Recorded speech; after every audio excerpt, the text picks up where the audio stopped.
عجیب روایت نظر سے گزرتی ہے کتب احادیث میں، جو بخاری مسلم کی شرطوں پر بھی اترتی ہے، صحیح ابن حبان میں موجود ہے۔ ایک صحابی ہیں حضرت ابو دحداح رضی اللہ تعالیٰ عنہ۔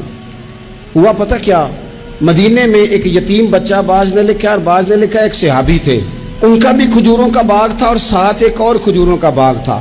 اب ان کا ارادہ بنا کہ میں اپنے باغ میں نا دیوار پیدا کر لوں، دیوار مار لوں۔ تو وہ جو ان کا پڑوسی تھا نا، اس کے باغ کا کھجوروں کا ایک درخت ان کی دیوار کے اندر آتا تھا۔ اس کی خواہش یہ ہوئی کہ یہ بھی کبھی مجھے مل جائے تو میری دیوار ذرا سیدھی ہو جائے گی۔ اس شخص سے کہا یار یہ میرے ہاتھ بیچ دے، کہنے لگا میں نے نہیں بیچنی، ایک درخت میں نے نہیں۔ بال بندے اڑ جاتے ہیں نا جی۔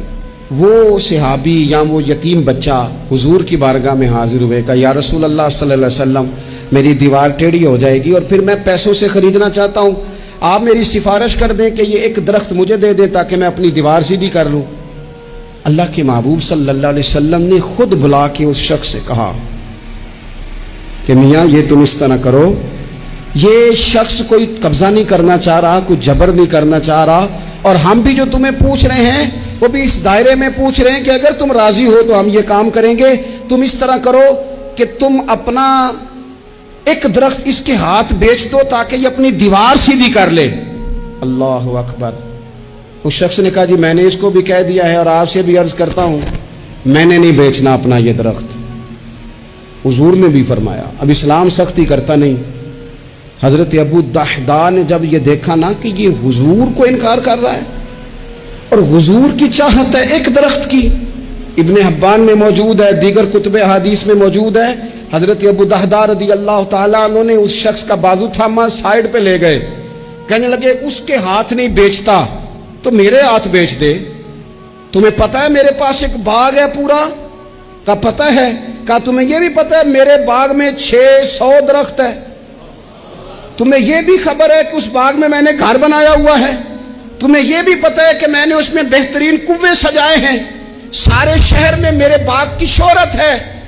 اس نے کہا تم کتنے پیسے لوگے باغ کے؟ کہنے لگا کوئی پیسہ نہیں لینا، تم میرا باغ رکھ لو اور ایک درخت دے دو جو مدینے والے رسول نے مانگا ہے، وہ ایک درخت بس مجھے چاہیے، ایک درخت۔ جیم جان دا کچھ وسا نہیں ہو، اے جان یار نو دے تے آزاد ہو جا، اس سے دل دہن فساد سارے، دل بر نو دے تے شاد ہو جا، بس وہ ایک جو میرے نبی کو پسند آ گیا ہے وہ تو دے دے، بس بات ختم ہو گئی۔ اس شخص نے سر سے لے کے پاؤں تک دیکھا، کہنے لگے مذاق تو نہیں کر رہے؟ کہنے لگے ہم تو ویسے ہی نہیں کرتے اور یہ بات مدینے والے محبوب کی چاہت کی ہے۔ اس نے کہا یہ کون سا سودا ہے؟ فرمایا یہ من کا سودا ہے، تیری سمجھ میں آئے نہ آئے مجھے غرض نہیں، لیکن تو لیتا ہے؟ اس نے کہا بالکل ٹھیک ہے میں تیار ہوں، آپ وہ ایک درخت لے لیں اور یہ باغ مجھے دے دیں۔ حضرت ابو دحداح آئے، کہنے لگے سونیا آپ کی چاہت تھی نا، ہم نے نہ کبھی قطرے پہ غور کیا اور نہ دریا دیکھا، بس جہاں تیری جھلک دیکھی وہیں ڈوب گئے، اور سانو قید سجن دا گہنا ہے، او جنج رکھے اساں اونج رہنا ہے۔ یا رسول اللہ صلی اللہ علیہ وسلم آپ کو پسند آ گیا، میں نے خرید لیا۔ میرے محبوب نے نظر اٹھائی اور پھر کریم فرمانے لگے ابو دحداح میں دیکھ رہا ہوں تیرے لیے رب نے جنت میں بڑے درخت لٹکا دیے ہیں، تیرے لیے بڑی کھجوریں لٹک رہی ہیں، کمال ہو گیا۔